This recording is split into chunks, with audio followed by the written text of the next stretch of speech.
అందరికీ నా రక్షకుడైన యేసుక్రీస్తు వారి నామంలో వందనాలు. భక్తుల ఆయుష్ కాలం. ఆదిలో దేవుడు ఆదాము హవ్వలను నిర్మించి మరణం లేని అమరులుగా ఉండాలనుకున్నాడు. కానీ వారు ఆజ్ఞను అతిక్రమించి పాపమును చేసింది. అందువల్ల పాపము ద్వారా మరణము లోకంలోకి సంప్రాప్తమాయను. ఈ విధంగా మరణం లోకంలోకి వచ్చిన తరువాత ఆదాము 930 సంవత్సరాలు, షేతు 912 సంవత్సరాలు, మెతుషెల 969 సంవత్సరాలు, ఏనోషు 905 సంవత్సరాలు, కేయినాను 910 సంవత్సరాలు, మహలేలు 895 సంవత్సరాలు, ఏరూదు 762 సంవత్సరాలు, లేమేకు 777 సంవత్సరాలు, హానోకు 365 సంవత్సరాలు, నోవాహు 950 సంవత్సరాలు బ్రతికెను. తరువాత నరుల చెడుతనము చూడలేని దేవుడు ఆదిలోనే అనగా నోవాహు కాలంలోనే నరుల దినములను 120 సంవత్సరాలకు తగ్గించెను. ఆదికాండం 6వ అధ్యాయం 3వ వచనం. అప్పుడు యెహోవా, నా ఆత్మ నరులతో ఎల్లప్పుడూ వాదించదు.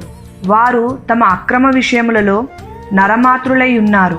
అయినను వారి దినములు 120 ఏండ్లగునెను.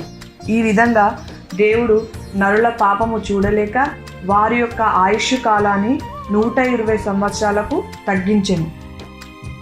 తరువాత నోవాహు సంతతి నుండి వచ్చిన తెరహు 205 సంవత్సరాలు, అబ్రహాము 175 సంవత్సరాలు, షారా 127 సంవత్సరాలు, ఇస్సాకు 180 సంవత్సరాలు, ఇస్మాయేలు 137 సంవత్సరాలు, యాకోబు 147 సంవత్సరాలు, లేవి 137 సంవత్సరాలు, యోసేపు 110 సంవత్సరాలు, కహతు 133 సంవత్సరాలు, అమ్రాము 137 సంవత్సరాలు, మోషే 120 సంవత్సరాలు బ్రతికెను.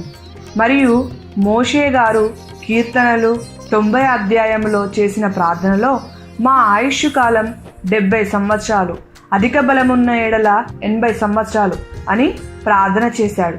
ఈ విధంగా మోషే గారి కాలంలో నరుల ఆయుష్ కాలం 70-80 సంవత్సరాలకు తగ్గించబడింది.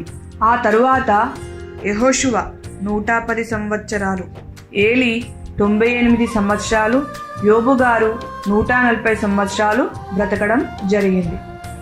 కానీ ఇప్పుడు మన జీవితం, మన ఆయుష్ ఆవిరి వంటిది. దీని గురించి యాకోబు గారు పత్రికలో రాస్తూ, మీ జీవం ఏపాటిది, ఇంతలోనే కనబడి అంతలోనే మాయమైపోవు ఆవిరి వంటి వారే అని చెబుతున్నాడు. కనుక మనమందరం ప్రభు చిత్తమైతే మనం బ్రతికుండి ఇది అది చేతమని చెప్పుకొనవలెను. కాబట్టి ప్రభునందు ప్రియులారా, మనము బ్రతికున్నంత కాలం దేవుని సేవలో, సమాజ సేవలో జీవించి మరణించి పరదేశికి చేరుకుందాం.